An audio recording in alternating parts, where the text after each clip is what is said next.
Good morning, everybody. It was too good to be true. We had a whole day yesterday without load shedding during the show. So here I am. That's what I was delayed by. Apologies. Anyway, we're here now. Good morning, Michael Flax. Good morning, Simphiwe Mtetwa. And good morning to you. It is Wednesday, 20th of April. Morning. Joe. Gone are those summer days, huh? Wow. Thing of the past. Now we're wearing hoodies. You see, Simphiwe and I got the memo. We didn't tell Flax about it, but yeah. I went. What's it like? Wool or something? What is that? The style was that you're wearing? What is it? I think it's wool or something. It was wool. The style like 2 years ago. No, it's not wool. It's like that's knitted wear. That's what Woolworths will label it now. Knitted wear. But the youths aren't buying knitted wear no more. You must see the fashion. The style. It was the style the fashion 2 years ago. This winter's proper rubbish. It's like someone went to Coachella and just decided that's this year's fashion for everyone. You walk into any one of those like youth shops, Cotton On or wherever, and it's like these bright colors and like these fluffy clothes and like that material that you know you're going to wash once and it will look like it aged 10 years. No. Yeah, but also that's for like when you're indoors. Like I think like loungewear. Why are we wearing loungewear to the office? Why are we rocking loungewear when we're going to go shopping? That's also the issue. Like, guys, please respect us. Please. But that's the whole thing at the moment is you've got to look as shit as possible because, you know, since COVID, nobody dresses up for anything anymore. That's what they want you to say. That's not the wardrobe I like timeless pieces that last you years, like those classic looks that will never go out of fashion. Like what? Like a pair of like brown chinos and a black collared shirt or something. They'll never go out of fashion. That's like a staple diet. That's a good look. That's for probably evergreen. That's what it's called.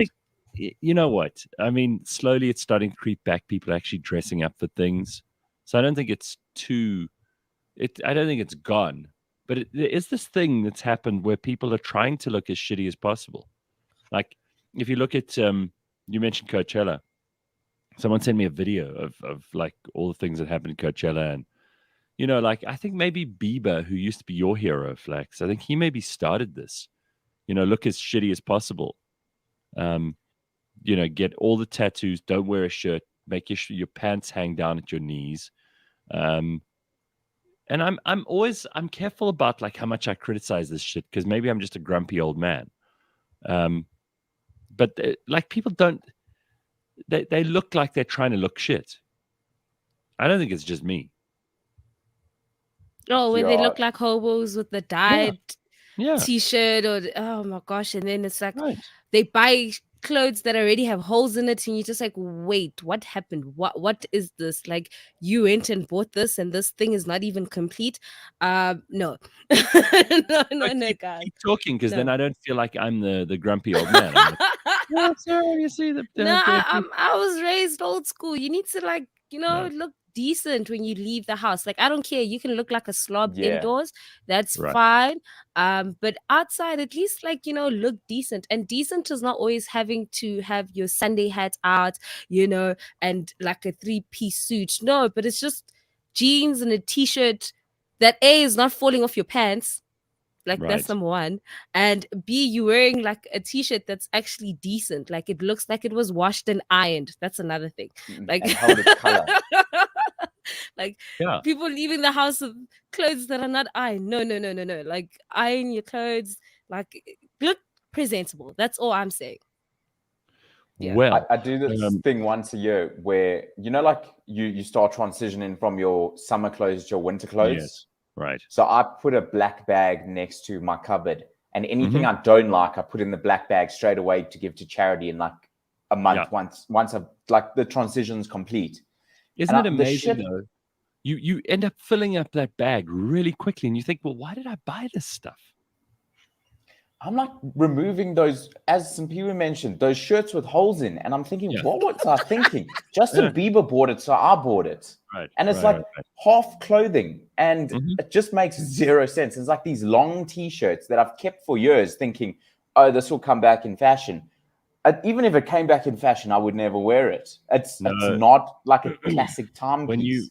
When you do that cleaning out, you have to be merciless and you have to just go for it. And you have to decide everything that goes into this bag, I am definitely getting rid of. There's nowhere, I'm not going to put it in some other cupboard. I'm not going to store it in this bag somewhere. It's going to go. And even then, you think to yourself, I mean, I always do. I'm like, I do this every winter and every summer. And yet I've still got all these clothes. How did this happen? And you know what's so nice is when you go to your cupboard after that, when you've done that exercise, you're like, well, my cupboard looks kind of empty, but it's nice. Everything hangs properly because there's space. You don't have to, you don't have to stress in the morning when you get dressed, because even if there's load shedding, you like reach for whatever and you just put it on and you know it won't look shit because you've thrown away all the shit stuff, or you've given it to someone else who will actually either like it or throw it away themselves. So it's just a great, that is such a great thing to do. That whole cleaning out the cupboard thing. It's so good. But give it to charity. Don't throw it away.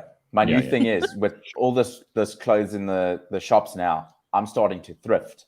So I'm going to plan out where the thrift shops are. Thrifting's a big thing. I've started researching it.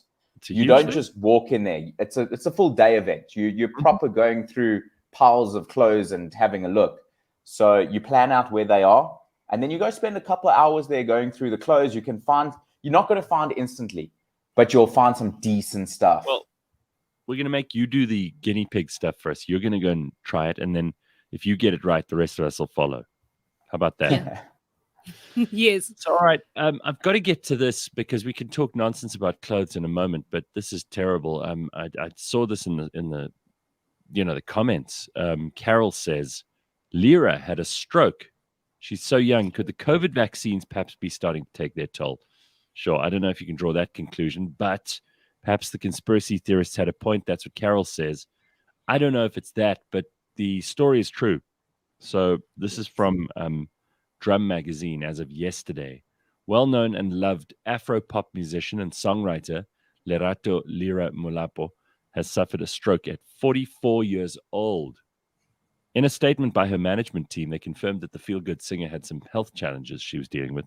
To Lyra's beloved fans, clients, and associates, as her family, we would like to take this opportunity to share some recent developments regarding Lyra's health. She recently traveled to Germany for a performance, but unfortunately suffered a stroke while there. As a result, her ability to communicate, in particular her speech, has been impacted. According to her team, she's currently undergoing treatment here in South Africa, led by the best people available. Her medical team has advised that her journey to recovery will require patience, and therefore it is unlikely she will be able to perform in the short term.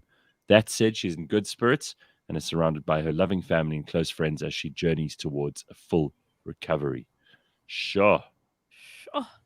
How's that? How sudden things can just change. Dude. She went there to perform, next minute. And I remember her being on your show. She's a really nice person. She was never one of those like celebrities that let you know she's a celebrity. She would literally walk in there and you wouldn't know. She was so down to earth. She's so amazing. She's such an amazing human being. And to hear this, 44 years old, that is super young, by a stroke, it's just so bad. Yo, this is terrible. I don't honestly, I didn't believe it when I saw the comments. And now that I've actually read it myself, it's like a shock. It is such a shock to the system. Can't believe this. Yeah, she was trending on Twitter last night and everyone was just like, she's such a phenomenal artist. Her music is timeless. And it really shows you like how life can change within a second. You know, you're in Germany performing, you're on an international stage, and now she's back in SA and she's getting like the best kind of medical treatment for the stroke. It's like, yeah, life can happen any second. It's not even about any day anymore. It's any second now. Like things can change that quickly. And it is a bit like, 44, so young. Woo. Yeah. Ugh.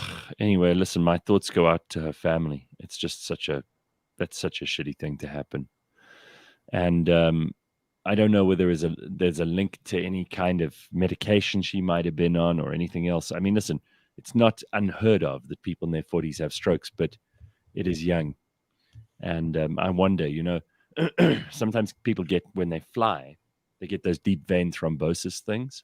Yeah. which sometimes can go up into the head, and that can cause the stroke. But jeez, it's just horrible. And so some people are asking, who is Lyra? I mean, okay, I'm gonna try and not lash out. In fact, there are a bunch of really fucking stupid comments this morning. A bunch of people are really just not doing anything but attacking their keyboard like they think they're on Twitter. Remember, this is our show. This isn't Twitter. If you want to talk complete bullshit, then please go on Twitter. And there are plenty of reasons why I'm ready to chase everybody off the show, given the way I'm feeling about this Lyra thing. But she's a very, very well-known singer. She's probably one of our most well-known jazz contemporary singers. She's a phenomenon. There's no way I can. You've heard her song. You've definitely heard her song. I can't play it now because we'll get kicked off of YouTube. They'll give us the heave ho. Really, it's I'll see if I can't put a picture of her up. Maybe that'll help people who don't know who she is. Give you an idea. She's one of our international successes. Oh yeah, that made it here and then made it overseas as well. Absolutely. Yeah, and one of her breakout songs was like "Feel Good," and literally the lyrics just say, "I just wanna feel good." That's it. Every day, I wanna. I'm horrible with lyrics. So yes. That was pretty good. I like that. That was very nice. See, Simphiwe, you had it wrong. I'm gonna ask you next time we can't play a song. I'm gonna say like, "Oh, okay, don't worry, Simphiwe's got this one, guys." But hopefully that should help. But she is great, man. She is just, oh man, sad. Very, very sad to hear this news. Shit, man, what a story. For some reason, I'm just not able to put up a picture right now. I'll see if I can't find another version. But I mean, Lyra and her husband were also like a fixture on the social scene for a long time, and I remember I saw them all over the place, and they are just such an awesome couple. I think they're still together. I mean, I don't want to speak out of turn here, but those two also close as could be, just the loveliest people. I don't know if they had kids. I'm still not sure about that. I think so. Yeah, I mean, can you imagine how that complicates things? So the stroke obviously is it's in the brain. It creates a whole lot of issues around. Sometimes one side of the body is affected when someone has a stroke.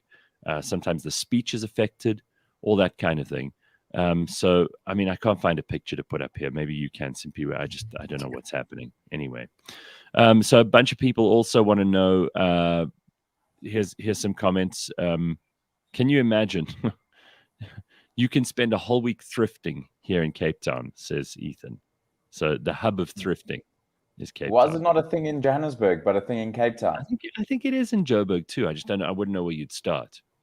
It's apparently a massive coat shop in Johannesburg. I think in like Boksburg or Benoni somewhere. It's really? Like Coat King or something. And it's just like kilometers of thrifted coats. And you can get like a coat that'll cost you a couple grand for like $100. I think they charge you, they weigh it. So they charge you on how much it weighs, not which Gucci invented it or whatever. Oh, wow. That sounds more like Joburg CBD. So I know for sure you guys won't know this plate called Dunusa. That's what it's called. And basically, similarly to, and Dunusa means bend over in English. And similarly to what Flax just described, people, it's a whole street of just piles and piles of clothes. And people get there and you bend over and you pick which item you want and then you pay for it. So in Joburg CBD, they call it Dunusa. Dunusa. Wait, so it doesn't have a price? It reminds me. It does. But it's just piles of clothes. So you have to go through the piles of clothes and then pick the one you want. And then you're going to talk to the person and be like, hey, how much is this top? But the whole street, it's because you're bending over the whole time and going through the clothes. It's called Dunusa. Joburg CBD. Pretty cool. Wait, is it every day or? You can get it every day, but like weekends is pretty much your best bet because everybody's out there. If you are brave enough to go into the CBD of Joburg, you will find unbelievable things. I mean, we had Collectomania yesterday. There's a place in Joburg called Collector's Treasury, which I go to. And I was actually introduced to it by an uncle of mine years and years ago. And then I went once. And then someone else told me, I think it was Randall Abrams who told me to go. And I was like, oh God, I forgot about that place. Anyway, you go in there, you have to wear like gloves because there's so much dust, and you have to put on a dust mask. This is long before COVID. You have to put on this dust mask because it is piled to the roof with stuff.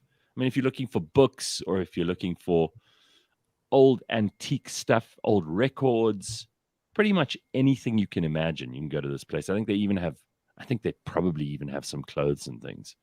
But there's some amazing stuff. You just have to, no, well, yeah, you should really tell them you're coming because they, since COVID, they might not be open the whole time. But it's these two brothers who've been running it for years. And what they do is they buy up all the deceased estates. So if someone dies, they buy up, if it's unclaimed. Like, let's say, there's an old lady and she dies and none of her family live in South Africa. And all of her stuff just goes to, the estate. And then the estate will often sell all of the stuff because they don't know what to do with it. Then these guys come in and they go, okay, I'll give you 400,000 Rand for all of her stuff. Her furniture, her clothes, her decoration, all that kind of crap.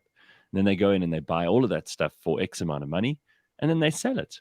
And they've got like 3 or 4 floors. In fact, I think it could even be 5 or 6 floors of just stuff from all these deceased estates. And occasionally you'll find a real bargain, but they're very sharp guys. I mean, they wouldn't have been in business for, I don't know, it must be close on 50 years if they didn't know what they were doing. So a lot of the stuff, they know exactly what it's worth.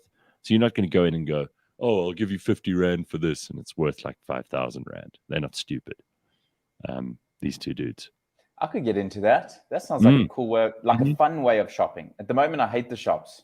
Oh, right. I saw the biggest load of horse shit the other day. I was walking in Sandton City, and they've got this like part of the center called Millionaire's Mile or Diamond Walk or something like that. It's Diamond Walk, darling. Diamond Walk. Yes. And there's the shops like Louis Vuitton and all these name brands. But the thing that got me the most was these guys are waiting in a line for like 15, 20 minutes to get inside to spend a whole bunch of money. Yeah.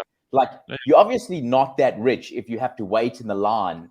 Like, if you were really rich, you wouldn't be waiting in any line. Someone would be bringing the clothes to you. But you're literally waiting in a long line, wasting your time, which is obviously not valuable because you're in a line wasting it to spend money.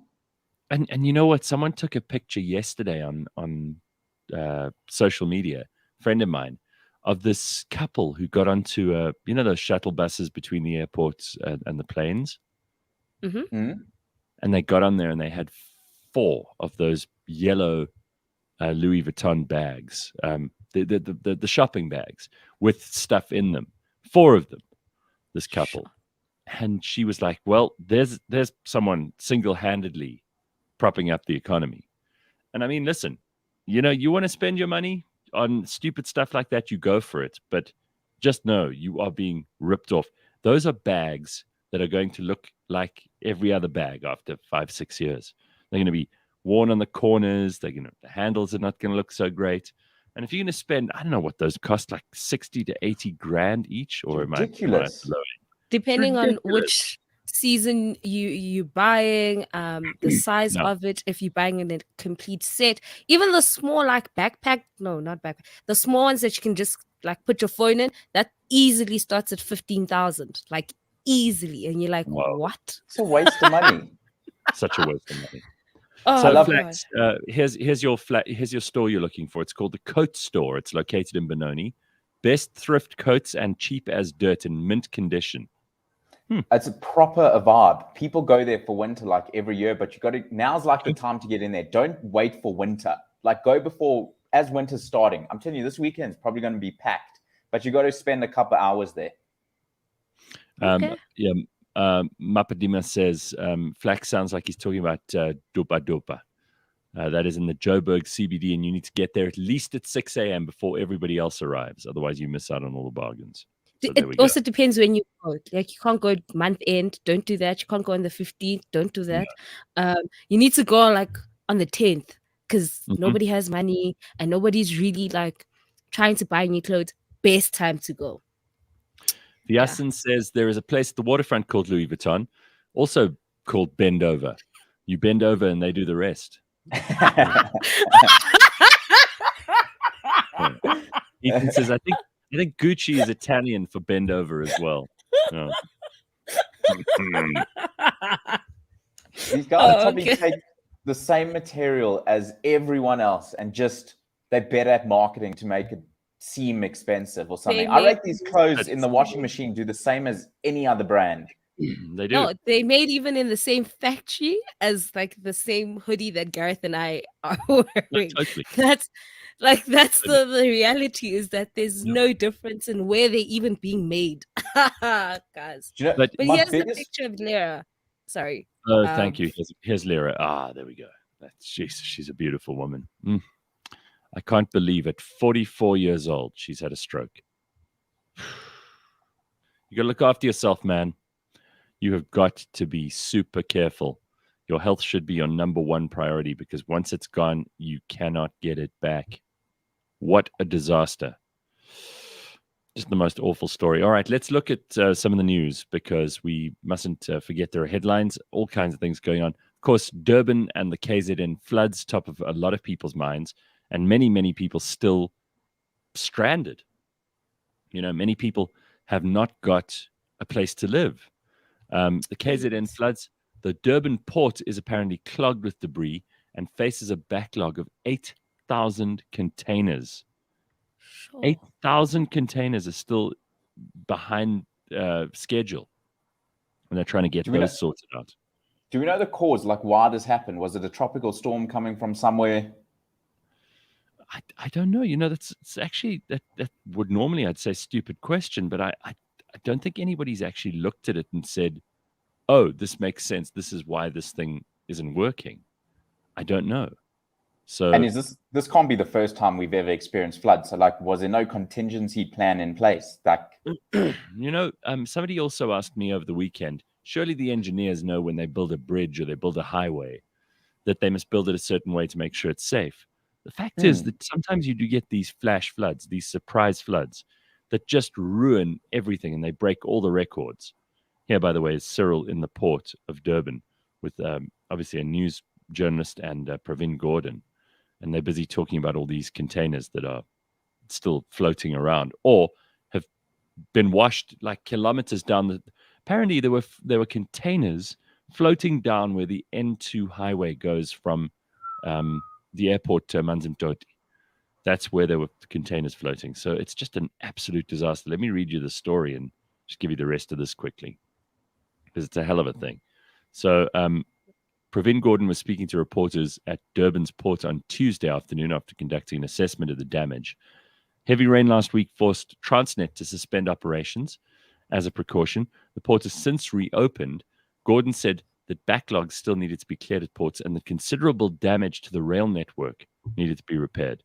He said the railway line between eThekwini and Cato Ridge was heavily damaged and the Transnet team were working to resolve this. Parts of the rail network have been hit by mudslides and the collapse of embankments. The foundation below stretches up to 100 meters in railway line that have fallen away, needs to be filled up again with sand. Sheesh, this is unbelievable. Meanwhile, he estimates between 8,000 and 9,000 containers have accumulated at the port because trucks could not reach the harbor areas. This should also be cleared in the next 9 days. Now, imagine you are somebody who is waiting for that stock. You've paid for it. You've brought in maybe, a whole bunch of clothes that you're now looking to sell people for winter. And you've got 2 or 3 containers of clothes because that's where they come in. And now you can't get them. Or if you do get them, how do you know that they're going to be in any condition when you open up that container? What if they've all been destroyed by mud? And I mean, I know there are insurance claims that are going to go through the roof after this, but this is going to set everything back, right? Yes. And even the insurance guy is going to find ways to not pay out because everybody's claiming and everybody's like, you didn't have this I need my money back. They're going to find a way to not pay you out. And that's like the worst thing is like seeing your stock and you're like, but it's there and you can't get it to your people. Or by the time you do get it, it's or damaged, and you're just like, I can't make use of this, so it's money down the drain.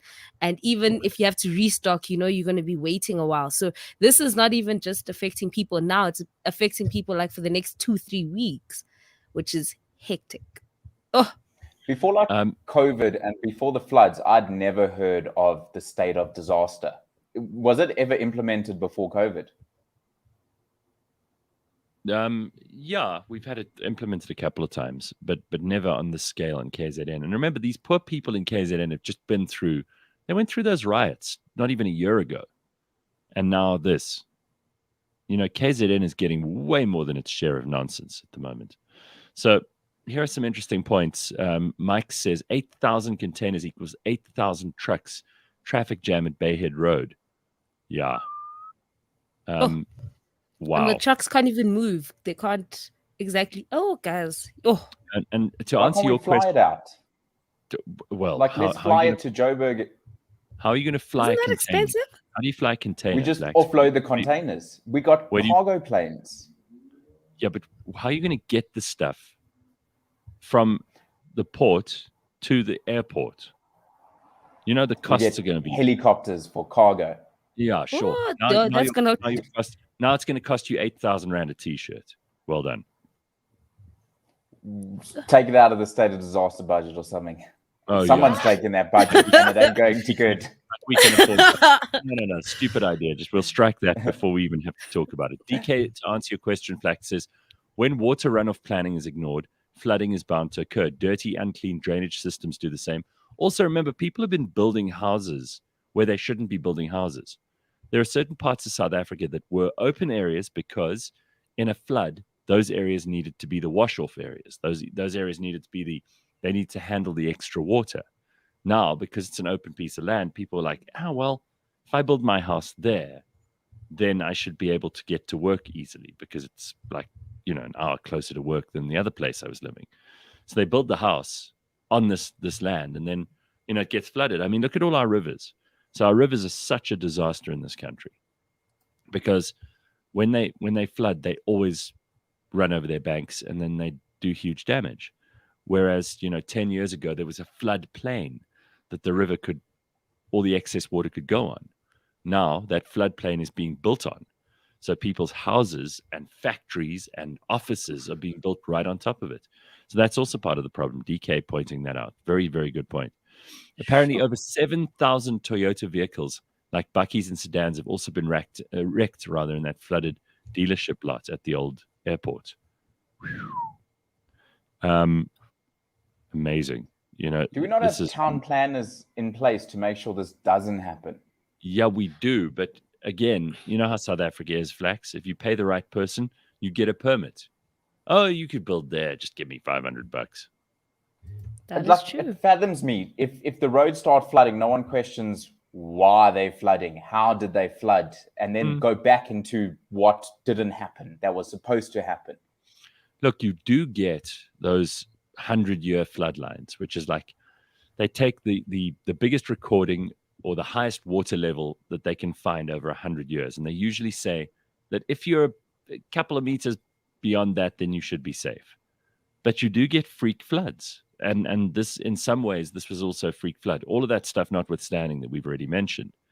And there is huge incompetence in our city planning and in our drainage, our water resources, our Department of Water Affairs. Huge, huge incompetence. But there is also this freak thing that happens every now and then. And it happens all over the world where a flood comes along every 50 to 100 years and it just devastates a place. Even with all the planning, even with all the engineering, even with all the forethought that people could put together, it does just happen sometimes.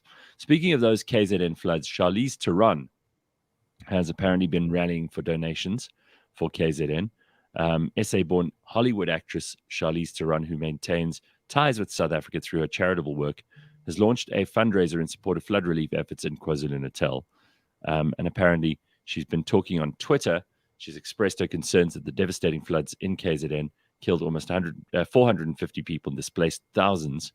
She said this: "My home in South Africa is going through an extraordinarily difficult time. And while I know much of the world is in pain right now, and a lot is being asked of us as global citizens, I'm hoping you can find it in your heart to help. For my organization, the Charlize Theron Africa Outreach Project, we see our most critical role in supporting our partners in whatever challenges they face.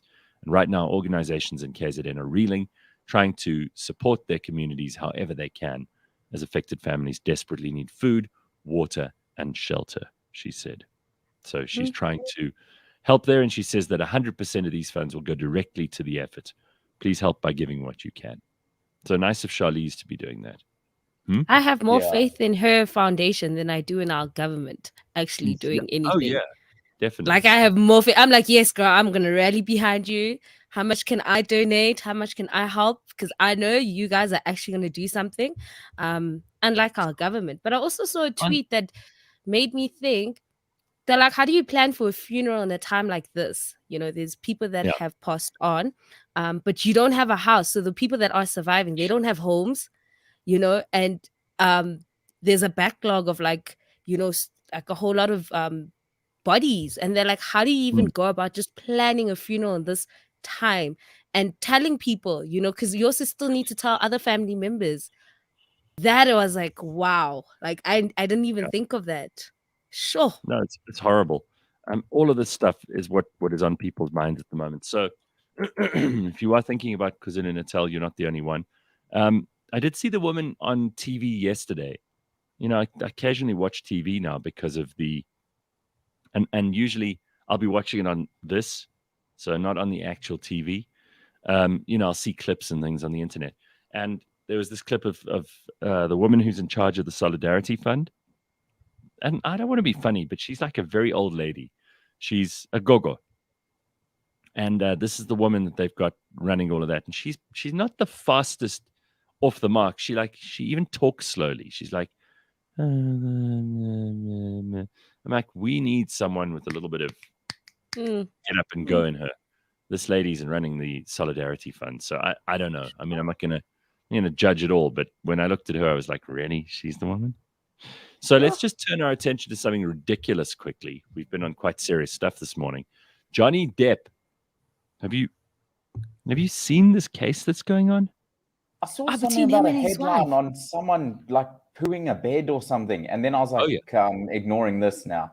No, then that happened. You're watching the right show. Okay, so here's the story. Bed. So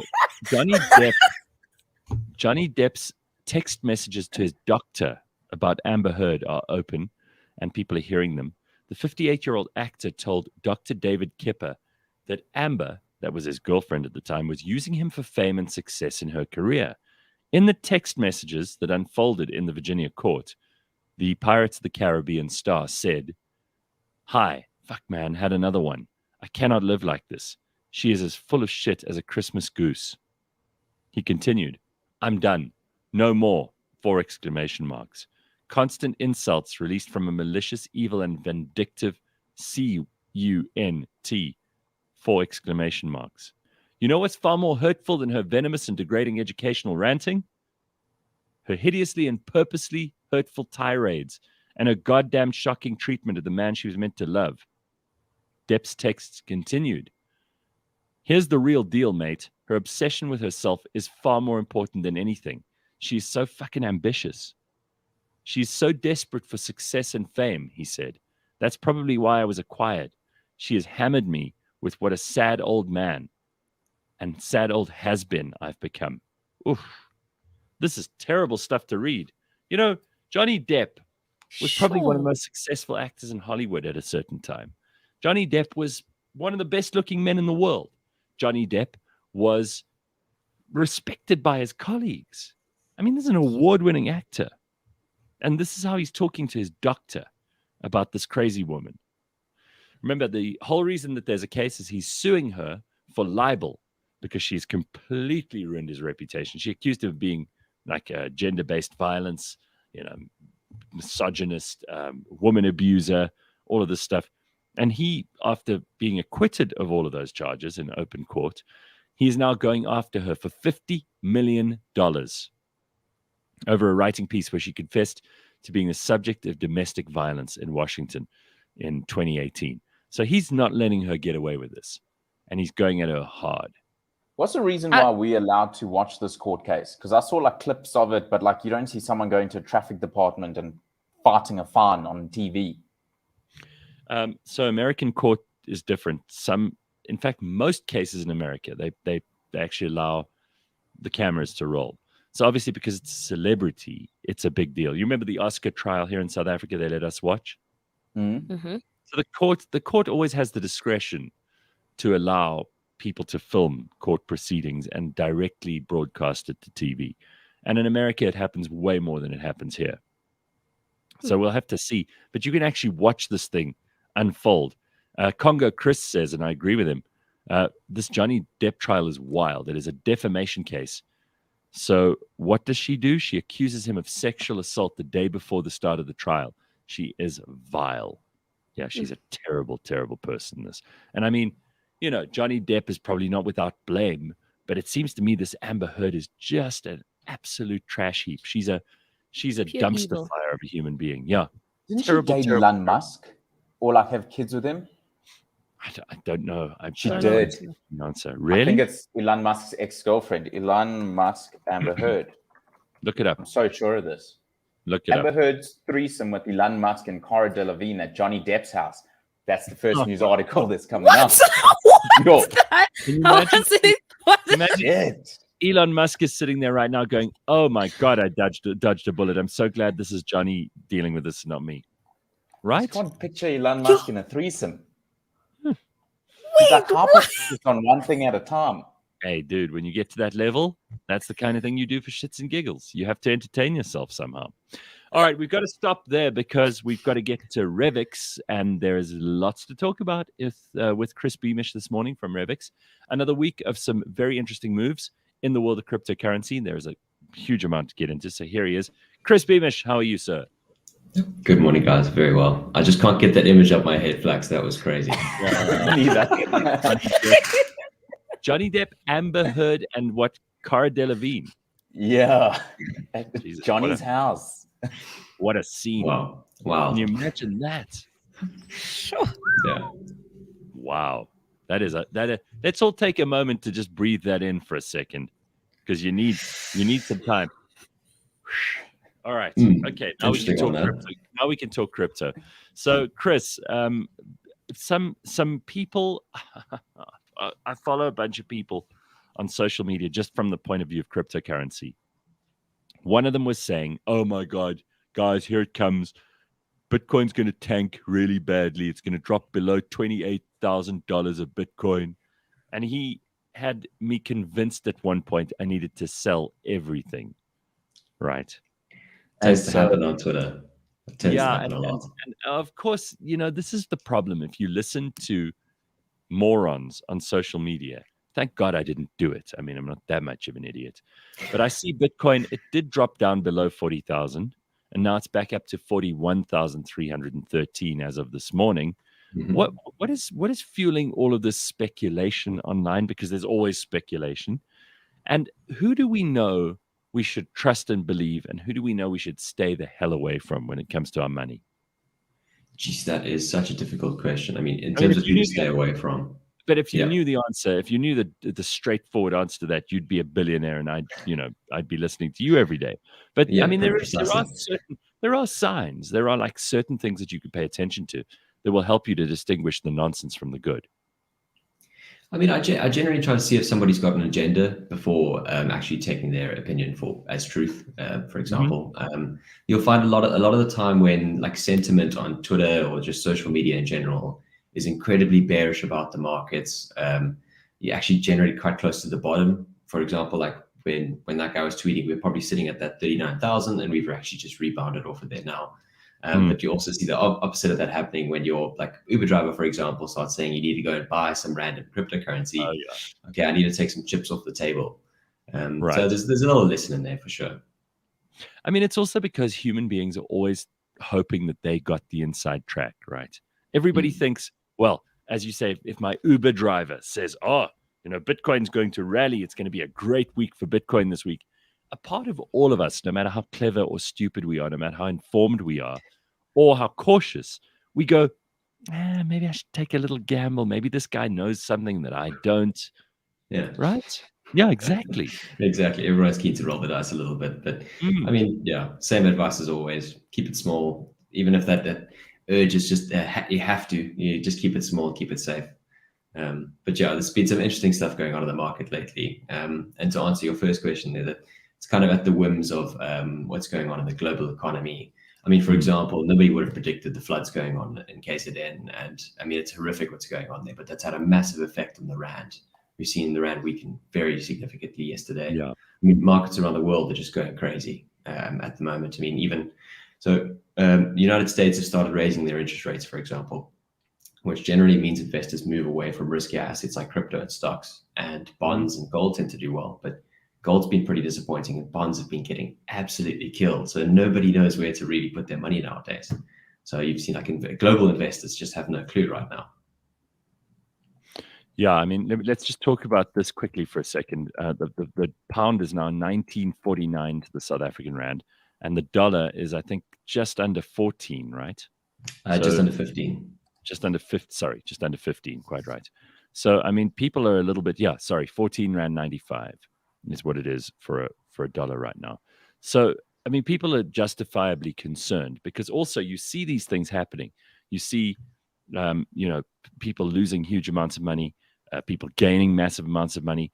And obviously, crypto is just a part of that. Crypto is not outside of it.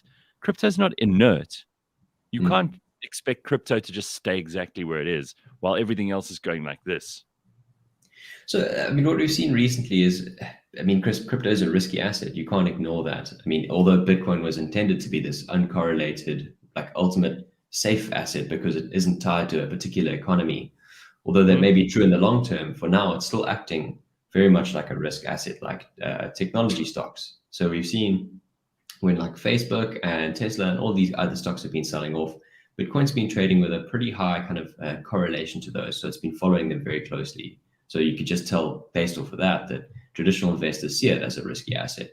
So when these big changes happen on like a global landscape, it always affects all assets really. So no asset's going to be immune to that stuff in the short term. So we know obviously Russia, Ukraine has had a huge influence on all of this. We know inflation in the United States has had a huge influence on this.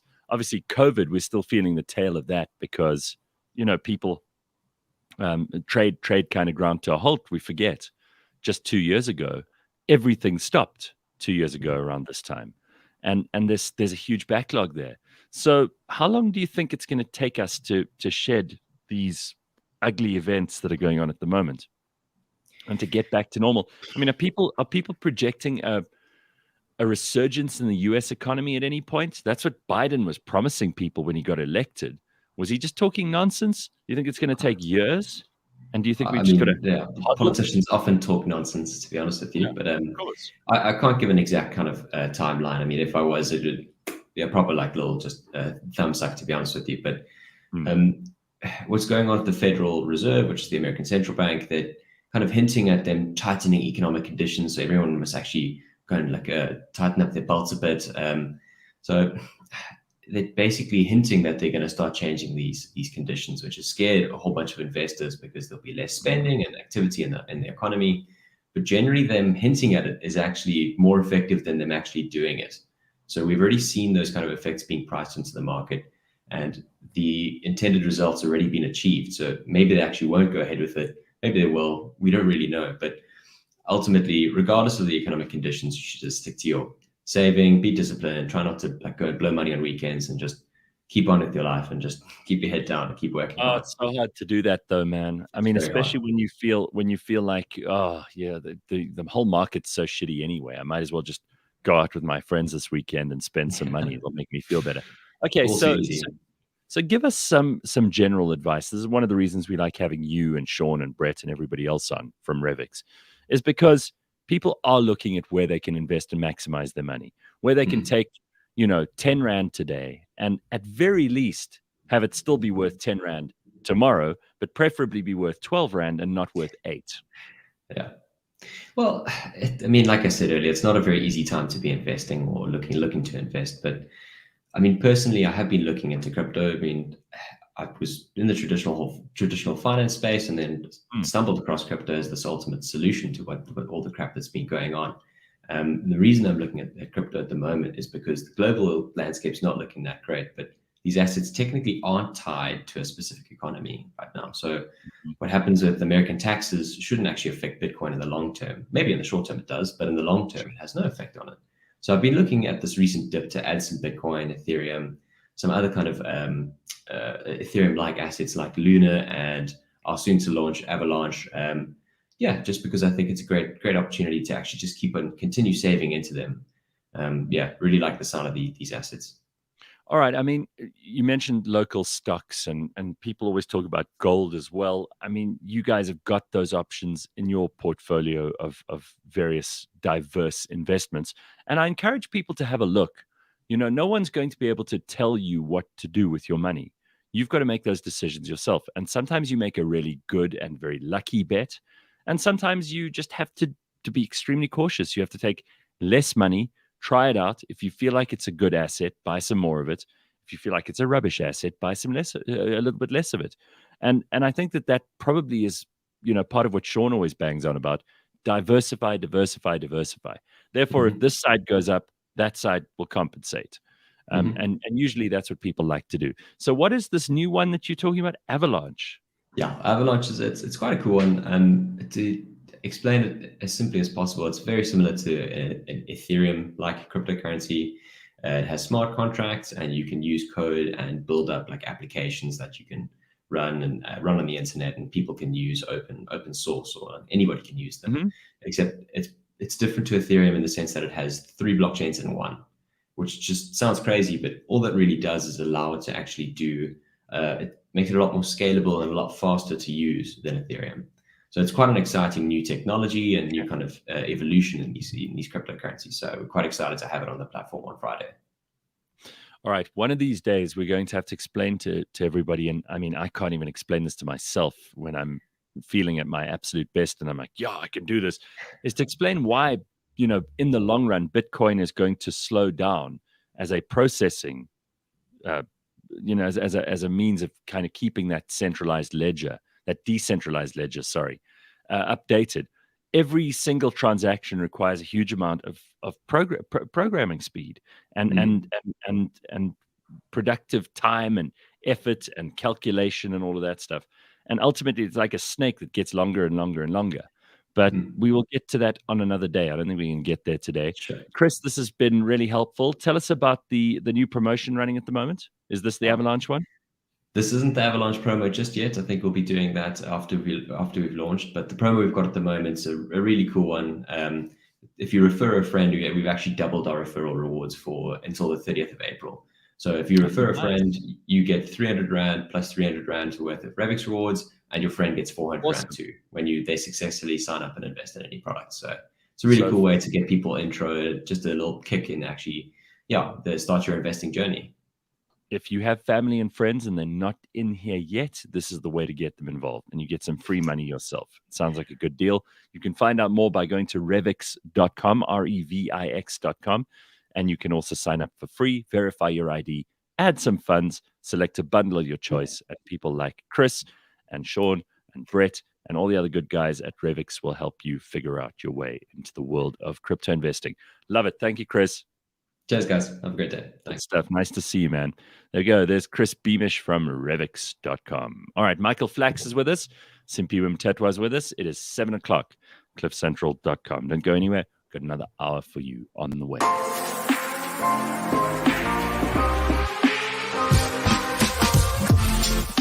This week on the Auto Trader podcast. A couple of months into lockdown, and the car industry realizes, hold on a second, car demand has not actually died. Declined, yeah. We got it wrong. Yeah. Okay. I mean, we saw that on the Auto Trader platform. Demand actually went up. It's still flying. Yeah. And so car manufacturers then now go back, hold on a second, we need these chips. Yeah. Not crisps, chips. We need these silicon chips because we need to produce cars. And the silicon chip companies said, but hold on a second, we filled our capacity with consumer electronics. We can't give you chips. Catch us every Monday at 9 a.m. on YouTube and on autotrader.co.za.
Do you want to replace your glass half empty mentality with a glass half full mindset?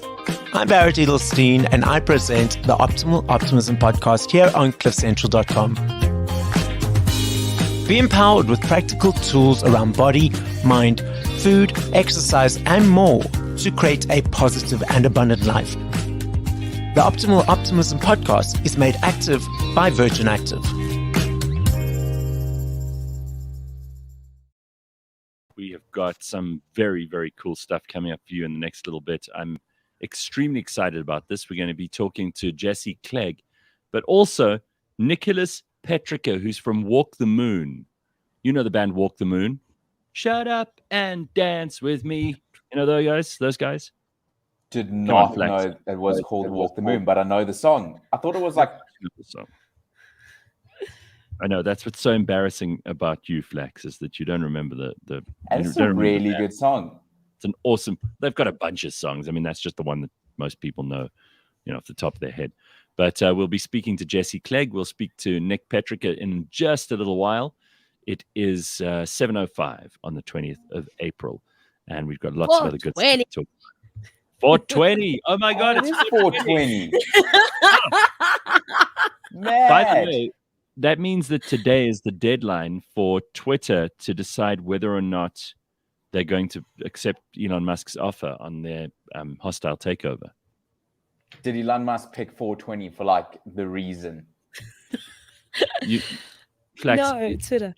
Before everybody else has to tell you this, it's not Elon Musk. It's Elon. E-L-O-N. Elon. It's all Elon, not Elon. You keep saying Elon. It's potato. Yeah. Just in case, because it doesn't bother me. I don't mind, but I know someone's going to say, "Oh, it's not Elon, it's Elon." See, to me, it sounds the same. Like when I say pizza and you say pizza, it sounds the exact same. It's very different. Simphiwe and I don't say pizza. We don't say pizza, but we've had this discussion a million times. So Congo says, Chris says, happy 420, everyone. Don't forget to leave milk and cookies out for Snoop Dogg. Beautiful. Oh, man. Elon Musk, says Congo Chris as well. It's great. He's on fire this morning. All right. Well, we got a lot to talk about today. Obviously, we spoke last to Johnny and Jaron Clegg when they did a book about their dad not so long ago. And we obviously have met Jesse a million times on the show. He's been a regular, and we love having him on. He's one of the easiest people to talk to. He's had a very successful solo music career, spanned over a decade. That's after spending most of his younger years with his dad, going on tour and all the rest of it. So music is obviously a big part of Jesse's life. Now, reflecting back on his journey, he's actually making a welcome appearance at the Teatro at Monte Casino. So take this down, 22nd and 23rd of April. He's doing a show called Here and Now, an up-close and personal musical showcase of his own original music and the songs that have inspired him along the way. So that's always a really cool thing to do. And you can actually catch that at the Teatro at Monte Cassino. That's a live show only on the 22nd and 23rd of April. So that's this coming weekend. Don't miss it. It's going to be over before you know, so get in there ASAP. Wait, so it's only on this weekend? Yeah, it's 2 nights. Oh, God. I must get booked. 2 days. That's cool. Right. I dig live music. It's amazing. And this will be a great show. So over the years, obviously, he's developed a strong bond with a whole lot of fellow local and international artists.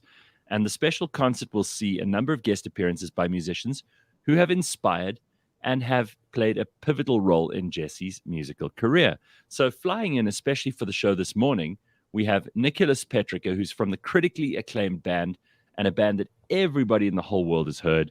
They're absolutely phenomenal. Walk the Moon, who Jesse spent a lot of time with. They've written together, they've done producing, they've done recording, they've worked in Los Angeles together. Here and Now, which is going to include a bunch of Jesse's hit songs from previous albums. Also, he's got tickets for 250 Rand available through CompuTicket. So get there ASAP and make sure you book yours today. Let's take a moment to cross over to Jesse and Nick, who are live this morning. Well done for waking up, boys. I'm so proud of you. Yeah, little sleepy, not gonna lie. It's an early one. First thing in the morning. Thanks for making time for us. Nick and Jesse, so good to see you guys. So first of all, how's the jet lag going, Nick? You know, I think I've finally become human. After about 4 or 5 days, I've returned to my humanity now. Right. Don't worry. It always hits you like an extra day or two afterwards as well. So thank God you're not going on stage until Friday. But you guys must have rehearsals and all the rest of it. Are you excited about the show? I'm excited. It's your show. Yeah. Okay. Yeah, I'm really excited, man. This has been such a long build-up, and it's amazing. It's my first time playing with Nick on stage. You know, we've had so many wonderful creative experiences together and personal experiences, but we've never actually been able to get up on stage and perform. So this is a first. And yesterday I did a full day of rehearsing, and it was just amazing to sort of start piecing the show together and hearing all the songs played in the way that they're going to be played. It's exciting, man. Well, I'm glad you got the hoodie memo, because Simphiwe and I have got ours on, and Nick and Flax are not doing it right this morning. I'm terribly embarrassed. But okay, so listen, first of all, I mean, both of you are performers at heart. This is the thing that we love about live music, is you get to see people doing what they're best at. Nick, everybody knows your songs. Everybody knows what a great band Walk the Moon is. And it's just so great to have you here in South Africa. Is this your first time here?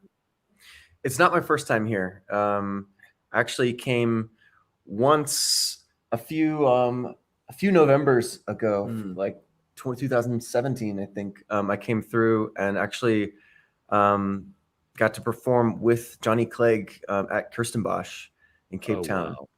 Wow. Wow. Must have been a hell of a thing. That was such a huge honor, obviously. And I actually came down with my mom for the show. And Americans celebrate Thanksgiving around that time. So we had Thanksgiving in the airport. And then we came through, made it just in time for the show. It was really special memory. One other time also to come kick it with Jesse. So music. I mentioned you both performers, and live music has been something that's been conspicuously absent from most of our lives for the better part of 2 years now. Were you guys just more frustrated than any of us? Because I'm absolutely convinced that not only, did musicians and entertainers take probably one of the hardest hits during COVID. I mean, everybody was desperately in need of what you did, but none of us could see it. And people tried to do this online thing. It's really hard to do. You need the audience in front of you. The audience needs to see you in person. And it's just not the same when you try and do it online. Have you missed it, guys? And like, how does it feel to finally be back doing this kind of thing? I mean, I've definitely missed it. I'm sure you've missed it. Yeah. I mean, it's kind of why I wanted to do this big special show. And it's called Here and Now because I think it's taken us some time to readjust to this present moment. And there's something quite special about having not been able to perform, and then finally when the doors open up, doing something very special and very something that I've been wanting to do for a long time. And I think the show is a celebration of that thing of being able to come back and appreciate this moment and appreciate and be grateful for this time that we can connect with each other and celebrate that. So it's definitely my experience of not being able to perform for the last 2 years has definitely inspired me to want to do this special show. How did you guys actually meet? And tell us a little backstory about how Jesse and Nick got together and how you're both here to perform this weekend together. Sure. Well, if I can tell the story quickly, New Year's 2017, I wrote down some intentions for the year, and one of them was to create with my heroes, and the first name on that list was Johnny Clegg. And fast forward a few months, some letters sent back and forth. I got in contact with Johnny, who was so gracious and introduced me to his son, who happened to be where I was in town, where I was living in LA at the time, doing a show. So I went out to see him, and we became friends. And the three of us, Jesse and his dad and I, collaborated on some music. Actually wrote a song for Walk the Moon's album that just came out at the end of last year, and a song we've been playing around here called Fire in Your House. So from that point, we've been dear friends and close collaborators.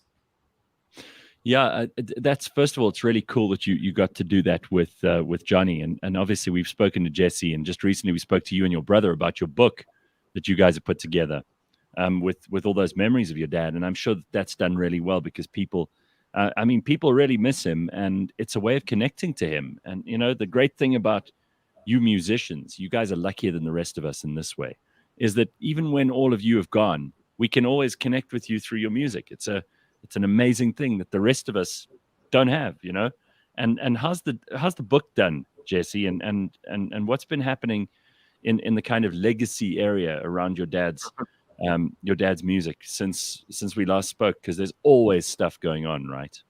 Yeah, no, the book is done really, really well. It's been in the bestseller list for, I think, since its release for I think 7 or 8 months. It's quite amazing, and yeah, the feedback has just been so wonderful. I think that we're just really glad that we managed to put it together in a way that didn't try to speak for my dad. We didn't change anything, and it really was it was a project that he worked on for many years before he died. So we feel incredibly proud and excited that it people connected with it. We are also doing a massive tribute concert at Emerentia on the 16th of July. The concert was planned for the 2020, but obviously that couldn't happen. So this is 3 years in the making now. We finally got a new date, and it's going to feature some incredible artists, and it's just going to be a beautiful celebration of his music. It's and it's happening on the 3-year anniversary of his passing, 16th of July. At Emerentia. Tickets are available through CompuTicket. It's amazing. All right, so behind you guys is like the cutest thing ever. Is that baby Jesse with a guitar? Is that your guitar? What is that? Yeah, it's not my guitar. No, that's my baby. That's my daughter. Your baby? That's your baby. I actually, yeah, she's so cute. Yeah. We're going to take it off the wall now so everybody can see it. Oh, there she is. Thanks, Nick. Man. Oh, that's so cute. So Nick, now that you're hanging out here in South Africa, you've obviously got a bit more time. I should hope you're not going to have to rush back straight away. Let's just focus on you for a second, because let's talk about me. This is really why. I mean, we love you, Jesse, but we've spoken to you a million times. I haven't spoken to Nick before, so Just leave us alone for a couple of minutes here. So Yeah, first of all, Nick, when I said to Michael Flax, who's a moron, I mean, you don't judge everybody by him. I said to him, "Walk the Moon." You know Nick from Walk the Moon. He's like, "Walk the Moon." I know the song well. Yeah, and then when I said, "Shut up and dance with me," he was like, "Oh my God, really? It's them? It's them." Do you get that a lot from people? Because you guys have had more hits than than "Shut Up and Dance with Me," but it seems that song is like iconic, and everybody just remembers the song. Most people are like Flax. Like, we actually just gave up on the rest. We only play that one song now, and it does really well for us. No, it's true. I mean, that song, man, that when that came out and into the world, it really transformed our path, and that song really, it went global, and helped bring us around the world and get to share our music with people in places very far away from where we started. That song was 2014, right? And I mean, you guys have been going since 2006, so it's embarrassing that Michael Flax doesn't know anything else but that song. I mean, look at him sitting there like he's confused. I'm embarrassed. No, I'm now going to explore the music. I'm going to explore your. I'm not. I mean, you're a great musician.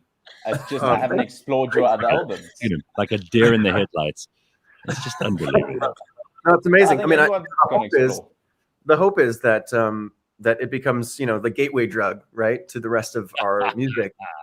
And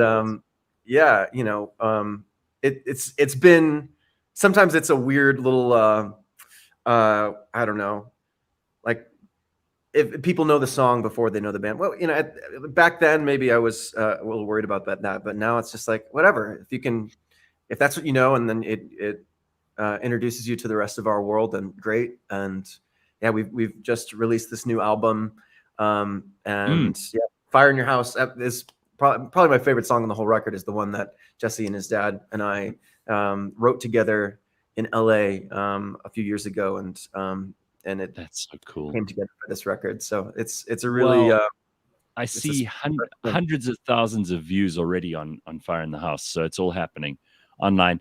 Now listen, I don't mean to bring up uncomfortable things, but people, on the internet, they tend to give you the stuff that they want to know, and our audience don't. They're just merciless. They're like a bunch of rabid dogs. So they want to know what happened to Kevin Ray, because you guys kind of canned him somewhere in 2020, right? He was part of the band, and now he's not anymore. Yeah, unfortunately, I'm not able to go into detail about that, but we, unfortunately needed to part ways, and we, we weren't. we needed to part ways, and unfortunately, due to what the nature of things, it's important to everyone involved to keep it private. But the right thing to do for us was to move on, separate from him, and the walk the moon survives. And it seems like it hasn't put the brakes on you guys at all. I mean, things are just moving forward at exactly that rate. I don't mean for it to sound like Johnny Depp and Amber Heard, because that's what we were talking about just before we got to you. So I'm hoping that whatever happened there, I'm sure that you've got it in control, and that everything's going just fine, and the band's got all kinds of really cool things lined up still that we can wait to look forward to. Yeah, absolutely. It's it's important to us that our band and our shows are a place where everyone feels welcome and celebrated, and it's the live shows are what have really made us who we are, and built our community. So I'm stoked to bring it to South Africa for the first for the first time, really, and perform with my boy here. So you guys got 2 nights to perform up there, and I mean, this is going to be very exciting. I think that a lot of people are expecting a certain thing, but Jesse, you always like to surprise people too, and one of the surprises is having Nick here with you, obviously. Are there other surprises you've got lined up too? There are some other surprises, man. There's more artists that are going to be featured, and some local artists, and it's also like it's kind of a retrospective of my music, of where I've come from, where I am now, and also where I'm going, you know, and you know, I think to have Nick on the show was so important to me because he's been such a big impact on my personal life and on my music in the last few years, and especially on my latest album, just because we collaborated on a lot of songs together that I've released as singles and that are yet to be released. And then the rest of the show is really like just a journey through my music and the songs that have shaped me as an artist and that people have connected to. And, you know, I'm hoping that I'll have a chance to just talk a bit about how some of the songs came about, a little bit of storytelling, and just this, and also just a big epic production of the songs that people know. So it's gonna be really special, and it's got a little bit of everything. So I'm really excited. This sounds I've been terrific. there for some of the rehearsals, and I'm not sure. You know, I'm not sure how it's going. Now, I mean, what kind of rehearsals? This must be such a wild ride. I mean, I'd love to come and see the rehearsals. Forget about the actual show. That must be amazing. But to actually see you guys interacting, all of you, before the actual show goes live, it must be really fun. Just be around musicians again. Just people jamming, getting up there, trying things out. And obviously there's you've got a specific amount of time and you've got 2 nights to do this show. So it's got to be pretty tight. But it must be fun to be doing that again. It hasn't happened for 2 years. Yeah, and it's interesting. You know, I've been rehearsing and performing in my world with my band for so long, and it's been kind of rare that I've been in, you know, a fly on the wall or a presence in somebody else's rehearsal, and so it's been fun to just like, oh right, other people do this. Yeah. And yeah, it's been fun to work on music together. You know, we've created some songs together over the years, but yeah, you know, I mean, we've said this a few times now, but never gotten to perform them or even really just sing them in the same room together. Besides for, you know, when we created them in the studio. So it's beautiful to see some of the songs come to life, and I think people will be. I think it's going to be a really special moment to share with people. It's so interesting that you are a lot like your dad in this way, Jesse. You also have these friends all over the world who are also these super talented musicians, and you just kind of get together with them and put on a show. It's not a big deal to you. I mean, some people have to negotiate this with agents for like 10 years before they manage to get anything in place, and then they argue about this, and then, you know, someone gets involved and the record companies screw it up or make it worse or make it better or whatever. You just call up your friend, and like he gets on a plane. You know, this is a big deal, Nick. I mean, it's, you know, you guys just talk about it like it's nothing. It's quite a cool thing that you could just get together and jam. I think it's a testament to this man right over here.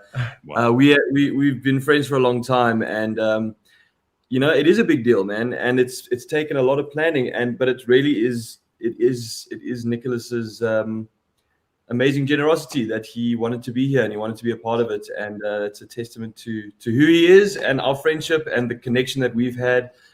So I certainly don't take it lightly, man. It's a wonderful thing, and it's a big deal. And all the artists that are part of it, you know, all the musicians and everything. It's just been this wonderful confluence of good intentions and of trying to execute this special show and this special vision. You know, it's just, that's the beautiful thing about music, is that it's something that you have to do together. You have to collaborate. You have to, you know, meet in the middle and find the best way to express, you know, a truth or an observation about life.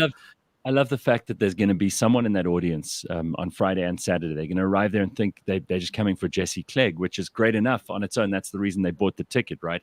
And then they're going to be sitting there and they're going to go, oh fuck, there's that guy from Walk the Moon. This is phenomenal. Right?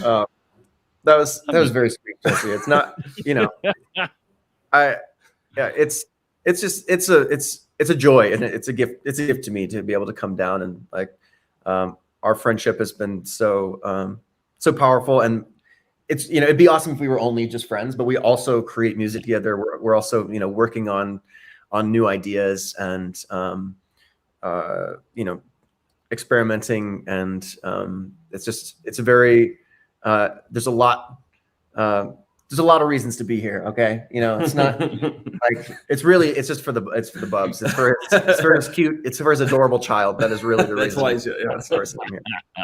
Yeah. So listen, have you explained to him what load shedding is, Jesse? Oh my God. It hasn't needed words. It's just happened, and it's figured that out. All right, so you figured out load shedding.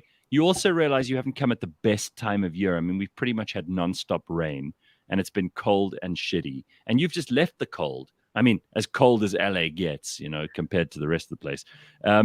It's next time, just give us a bit of warning. We'll arrange it at a better time of year. Okay, great. I'm trying to try some of the local cuisine, but he's a vegetarian, so it's like, what vegetarian South African dishes are there? I just don't. There are none. Oh man, there was this great place that does a vegan boerewors. Oh wow, vegan boerewors, and it was awesome. I mean, I'm sure that somebody. I didn't try. I'm sure that King Boerewors, whoever created Boerewors, is rolling in his grave. But I enjoyed it. I don't want to know what they put in there to make it taste or look like boerewors, but good for you. You know what? You gotta live a little. You got to do something interesting. Take a couple of chances. All right, so guys, how long is the show, and is it really only 2 nights, or are you going to decide after the second night because it's a sellout that you're going to do another one? That's it, right? People got to get in there now. Well, it's for now. It's just these two. I think that if we have a great time and it does well, then there's a chance that we'll travel around South Africa with it, do a couple more shows, maybe Cape Town, Durban. But I think right now our focus is just to do these two and see how it feels and see how it goes. So if people want more, then they'll let us know. Right. Well, so you're not closing the door to the possibility that there may be more. Of course, you'd have to make it really worth Nick's while to stay, because there's not that much vegan or vegetarian food, and he doesn't know how to handle this power electricity shit that we got. Sanele says here, I thought this is really sweet. Sanele says, I love Jesse. My favorite song is Clarity. As some of you know, I lost my dad just a couple of weeks ago. Sanella did. And whenever it got too much, my refuge was 2 songs. David Van Vuuren's You Will Leave a Mark and Jesse's Clarity. So this is how you touch people, man. This is what you guys do. You know, everybody has their personal story with each of your songs. Yeah, thank you, man. Big love. Yeah, it's an amazing thing, the way that music, every song reminds you of someone or of a certain time in your life. And you were saying just now, Nick, that you were hugely inspired by Jesse's dad. Did you have a connection to South Africa before that, or did you just hear about him before you two had met? The first time I had heard his music was something like 2014 or 15. And when I heard it, it felt like I had been listening to him my entire life. And later, actually, I would find out that there were a couple of songs that had been part of my childhood. Really? But when I heard it, I was like, wow, it sounds like Walk the Moon has been influenced by Johnny Clegg the whole time. There were a lot of similar, I don't know, like there's a big similar energy there, and a joyousness that I really connect deeply to in his music. And it turns out also that there was a deep connection when Jesse and I met, and we got to know each other a little better. And I had just lost my father to Alzheimer's disease. Wow. And when I found out about what Jesse was going through with his dad, it was a deep bond for us, and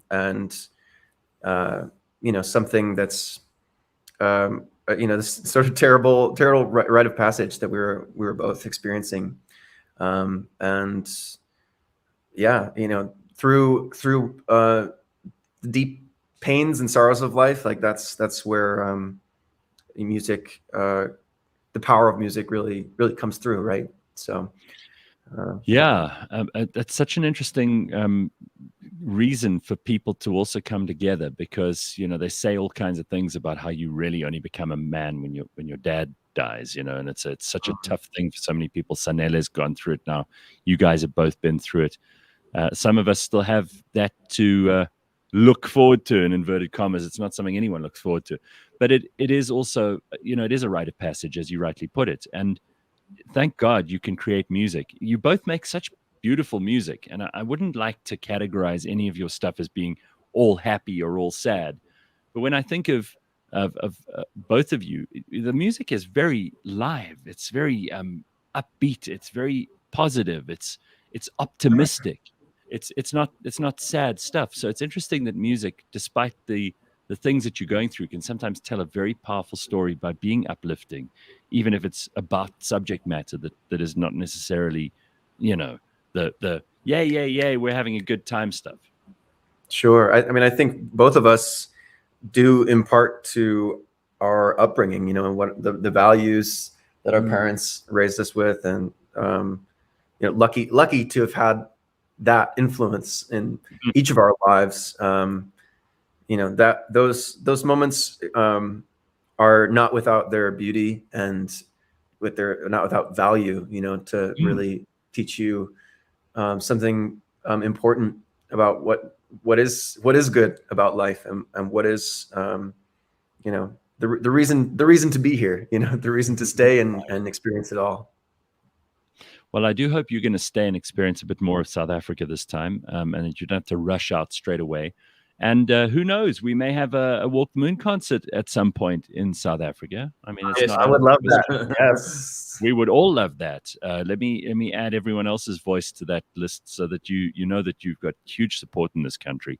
But it's just so great that you're here doing this show with Jesse. We'll all be there to watch it for the next 2 nights. Flax, now that you know who they are, anything you want to say? I'm on the website, and there's limited availability, so go book. Right, there we go. Yeah, get in there ASAP.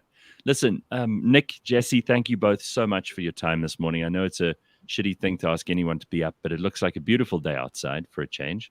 So get out there and enjoy, and get rehearsing. And we will see you on stage on Friday and Saturday night. It's only 2 nights at Monte Casino's Teatro, and it's called Here and Now. 250 Rand on Compy Ticket. That is a well worthwhile way to spend one of the nights this weekend. Go and do it ASAP. Nick, great to have you in South Africa. Jesse, always lovely to see you, sir. And we'll catch up with you guys. Please put the picture of your daughter back on the wall. Don't leave it on the table lying around. and then we'll see you guys at the concert. Yeah, can't wait, man. So we'll have a drink after the show if you guys pull through. Superb. Thank you both, gents. Lovely to see you both. And have an excellent week. Cheers, guys. Bye-bye. Guys. Cheers, man. Isn't that cool? What awesome people. Aren't they fantastic? Yeah. Superb human beings. And I'm sure the concert's going to be brilliant. There's absolutely no doubt in my mind. I'm glad they brought back concerts. Oh, dude. Nothing better than a live performance. I was talking to a friend of mine on Monday, and we were both saying that it just feels like there's not a lot to do. You can go out and you can kind of drink at the same 3 or 4 places that you've been going to for the last 8 years, but it sort of feels a bit boring. I also think people are house partied out because we had to do that for the last 2 years. So I think it's nice that we can go and watch shows, and we can get out there and see live musicians and see people doing what they're the best at. It just makes the heart full. It's been a while since I've even been to Monte and the Teatro. Like those, I think the last time I went there was to watch Lion King. And I mean, I'd go watch a play any day. I love plays. You do? Yeah, I enjoy them. Yeah, I can't say I'm the biggest fan of musicals. Huh? Someone was saying to me the other day, it must be so great to it's not really my favorite thing, musicals, but this kind of show, oh man, where you see the actual artists, the musicians, they're all on stage together. It's live. Things can go right. Things can go wrong. That's where the magic's made. I love that. And it's indoors, so it's warm. Yes, but the music sounds so much better live. I think when people record it, it strips away like how vocally talented some people are. Like when you hear that vibrato and you hear, just some of that, like, oh man, you're like, oh, chills. This is absolutely chills. And musicals. Ooh, I can't. I don't understand how people can have like a sentence. I'm having a good day today. Just like it doesn't make sense. It just they're talking about heartbreak and then they're like burst out in a song. And you're like, I start doing a Bollywood dance around the stage. Do me a favor. Oh, I'd love a Grease musical to come back. I'd go watch that. A Grease musical. Do you like Grease?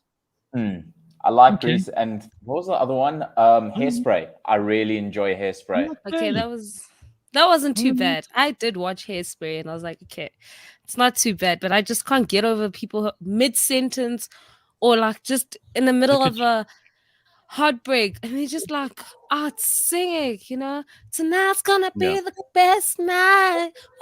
And I'm like, that's not what we do though. It's always about like love and I'm so in love and there's all of that and then there's like 4 or 5 different people in the background and you're like, when did you guys get there? And they all like in sync now, all dancing, and you're like, okay, this was a lot. And then when the song was over, we go back to being like, oh, my heart's so broken. My least favorite thing is like all of that melodrama. It's all of that like, he broke my heart now. I don't know how I'll ever love again. And you get these people dancing around. Let's turn our attention to something else here. This is brilliant. I want to hear your and Flax's thoughts on this. I'm just going to put it up and read the headline, okay? Okay. It says, bodybuilder who married a sex doll has admitted he cheated on her while she was being repaired. What? Are you legally allowed to marry a doll? You're allowed to marry yourself, Flax. So hey, anything goes. Really? If I went to court right now, I could like marry my cell phone or yogurt over here. You probably could. Yes. I don't know. I don't know if you'd be allowed. Not in South Africa necessarily, but in America, I mean, there's some places where anything goes. So you could. There was a guy who married. No, in fact, Simphiwe is right. Like just 2 weeks ago, there was a woman who married herself. She wrote this article in the New York Times about how she don't need no man.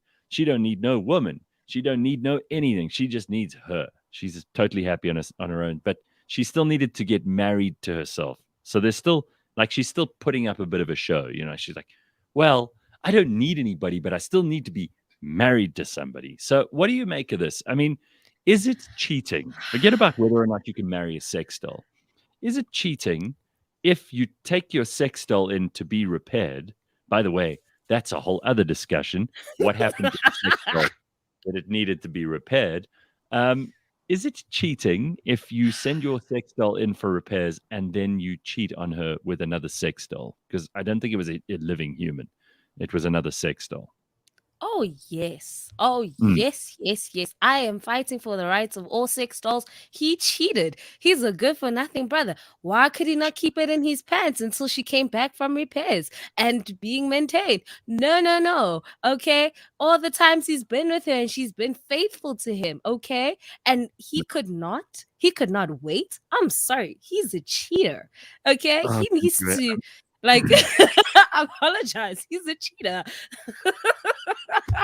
I'm struggling to take this thing seriously. I'm sorry. Like, this is just, it's outrageous on so many levels. I wonder how. First of all, okay, I bought a sex doll once for the show, right? I bought the sex doll to sit in the corner of the room while we were doing a show. This is while I was still on radio. I was so embarrassed just to buy the thing, just to go into the shop. It was this cheap thing with like the flat face with the big lips and the hole where you put the, and then it's got the other hole, but it's a blow. You literally, it's made of that same stuff that a beach ball is made. You know those beach balls? Yeah, that kind of material. But that was years ago, Gareth. Do you know how like they've changed now? They look real, they feel real, and they probably like silicone and stuff. So I'm just, this is maybe 10 years ago. So I'm just telling you my story. It was so embarrassing and humiliating. Even though the box is this big, you go in and you buy it at a sex shop, right? And you walk out and you're like, oh, please, dear God, don't let anyone I know walk past the entrance to the sex shop as I'm walking out. Please. You almost want to like take a left, right, left again, just make sure, and then run to your car as quickly as possible with a packet that you can hide it in that doesn't show what you bought. Because to buy a sex doll. Anyway, so I buy this thing, we blow it up, we use it on the show, and then it just hung around, and then eventually I think someone stole it, the cleaners or someone took it, and we weren't sad to see the back of it because the joke was already done. Now I steal sex dolls. I don't know, dude. Same people who have them repaired, probably. Dodgy shit right there. Listen, my point is that there is something unbelievably sad. And if you are listening to us right now and you've been a loyal listener of ours, and I'm about to upset you for the first time by saying, I can't really take you seriously if you have a sex doll, then too bad, because I can't take you seriously if you have a sex doll. It's a sad thing. It's a sad thing. You are not a real living, thriving human being if you are directing your enthusiasm, your feelings, your sex drive, your turn-ons at a doll. I think it's terribly, terribly sad. Now, I know Simphiwe and Flax were going down this train. They make these incredible dolls now, right? They make this thing called the real doll, which I remember somebody told me about it, and I saw like it on like a TV show where they showed how this thing is made of silicon and it feels like it's real and even warms up to body temperature and all this kind of thing. And that's probably the kind that this guy has in this picture, right? The real doll. I mean, it looks like at a glance you might actually be dealing with a real person, but he has to buy clothes for her then, and maybe different colored wigs, or who knows, because he's looking at her every day. He's married to her. Now, all of that aside, if that's your life and you've decided to marry her, and then you're having sex with this sex doll so many times that you have to have it repaired, and you then are considered a cheater because you send her into the shops, can I just suggest mildly you have much bigger problems than the sex doll?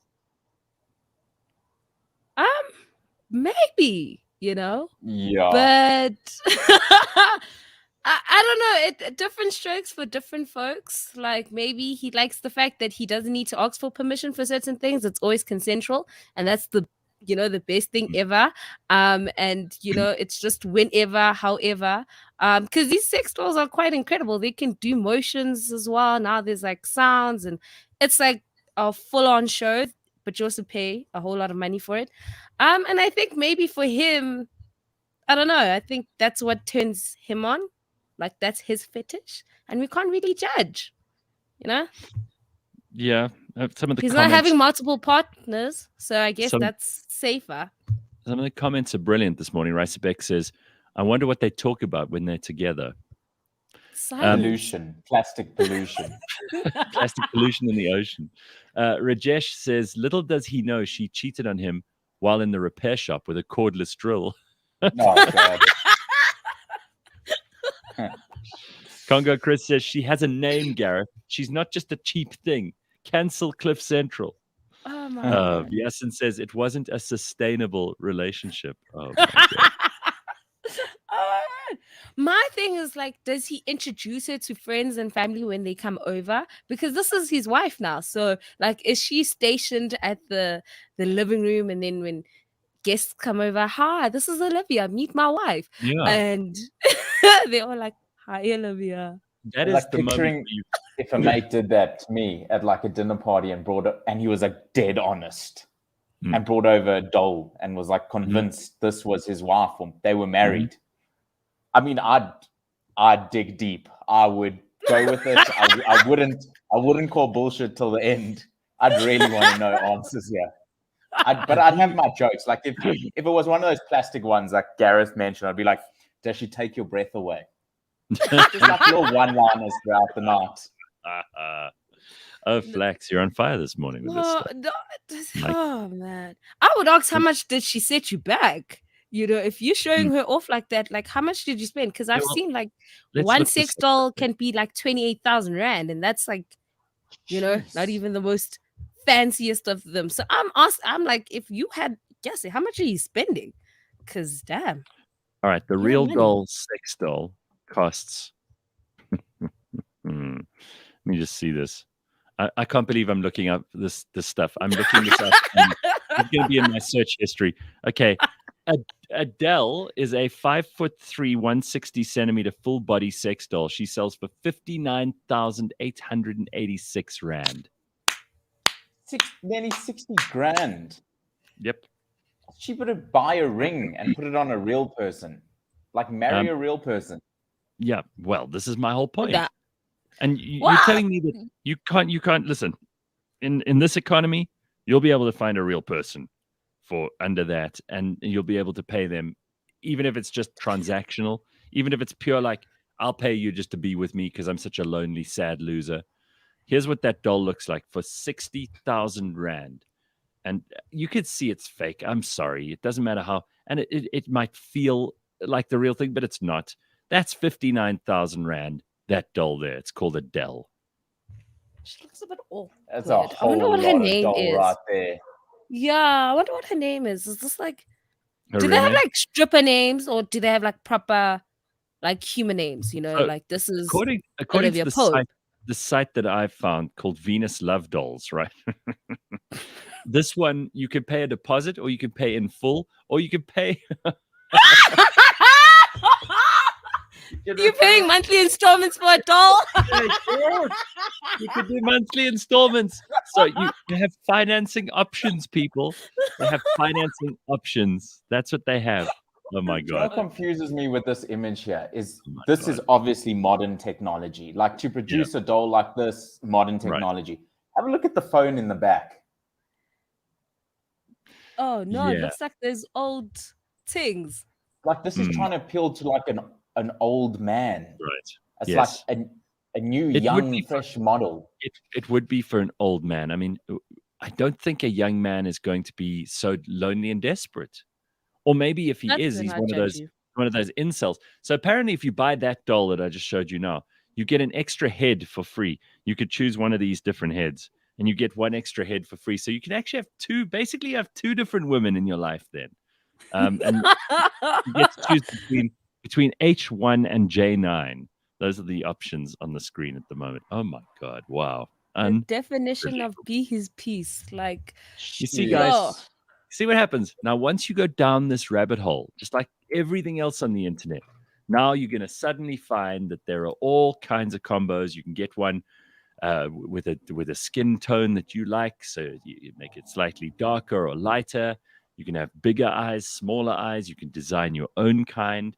Let me tell you, this is big business, and there are enough lonely men in the world to keep this train on the tracks.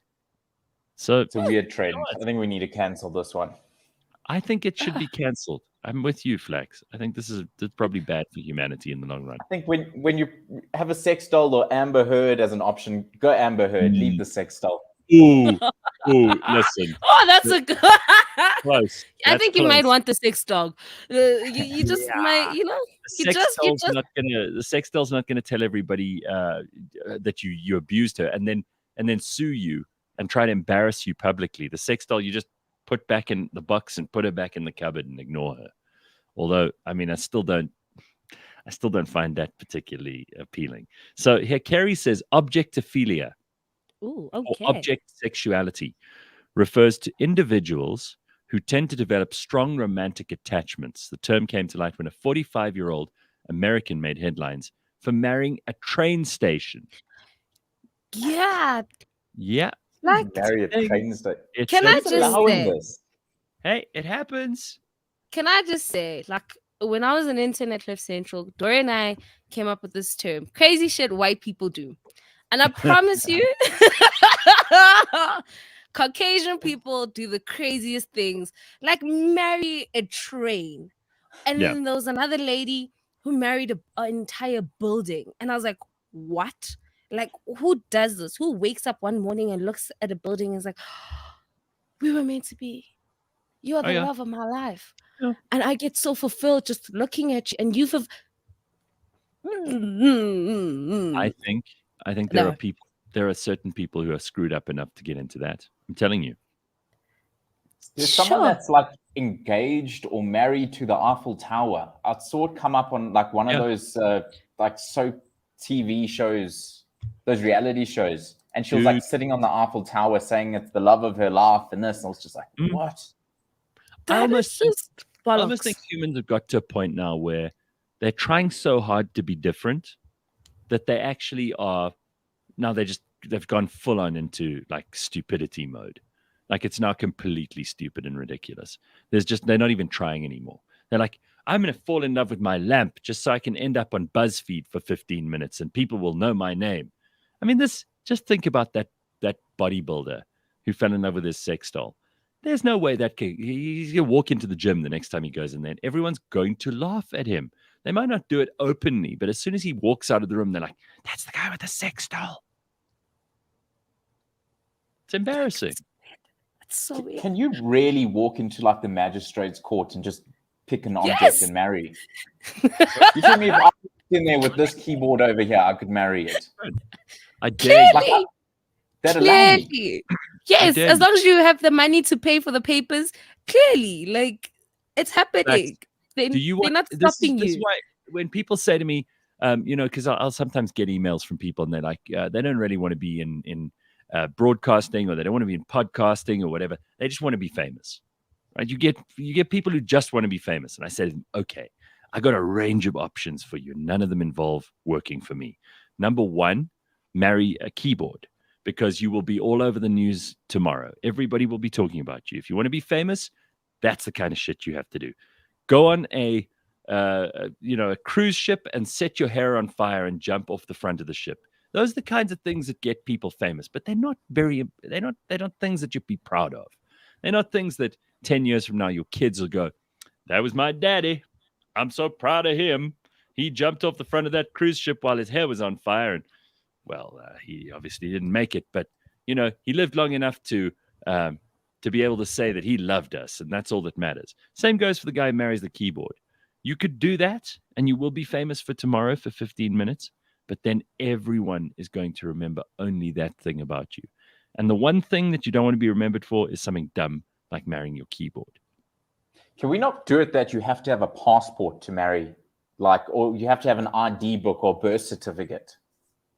Well, if you're marrying another human, I feel very uncomfortable with people walking into court marrying like phones or yogurts or things like that.